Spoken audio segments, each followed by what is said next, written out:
Du déchet à l'énergie. Le biogaz est un gaz qui provient des déchets organiques tels que les déchets domestiques, le fumier animal comme dans une ferme de cochons et les déchets agro-industriels ou les eaux résiduelles. Le processus commence avec la décomposition de la matière organique à travers la digestion anaérobie.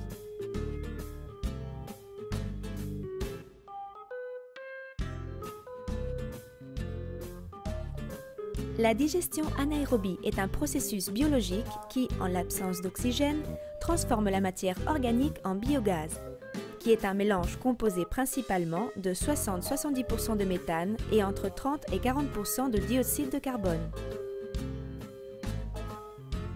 Ce processus se réalise dans le digesteur ou biodigesteur. On y introduit les déchets organiques mélangés avec l'eau pour réaliser la fermentation contrôlée en générant du biogaz et des substrats.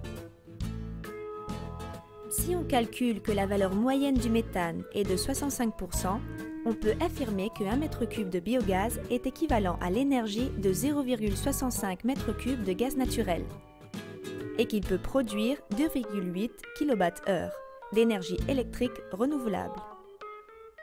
Ce gaz combustible peut donc être utilisé énergétiquement pour des moteurs de cogénération, chaudières et turbines, générant de l'électricité et de la chaleur. Il peut aussi être utilisé comme biocarburant.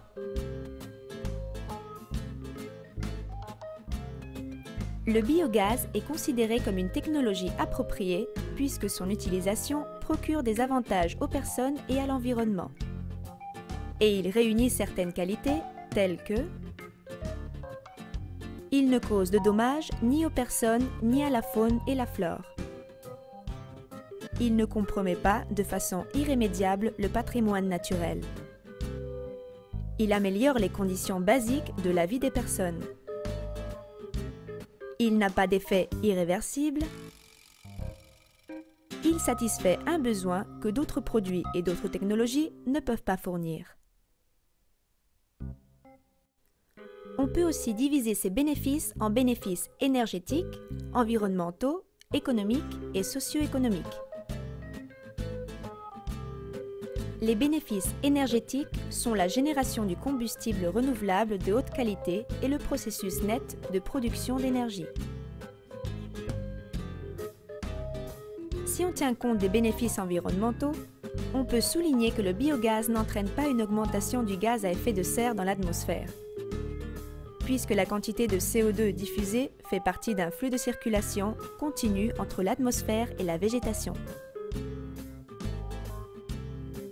Il ne suppose pas non plus une production d'émissions sulfureuses ou nitreuses, ni de particules solides. Un autre bénéfice à souligner est celui de l'accroissement de la demande d'énergie dans les pays développés ou en voie de développement, et le remplacement de l'énergie des combustibles fossiles par une énergie renouvelable et propre. Les bénéfices économiques et socio-économiques sont la production d'énergie et d'engrais biologiques de haute qualité. Ceci réduit le coût d'importation d'énergie, ce qui favorise le développement du monde rural qui, à son tour, se traduit en une opportunité pour le secteur agricole. À travers ce système de production d'énergie, on évite des dommages écologiques et on obtient de l'énergie de façon efficace, en plus d'être un circuit fermé où l'on traite les déchets et l'on pourvoit la société d'énergie.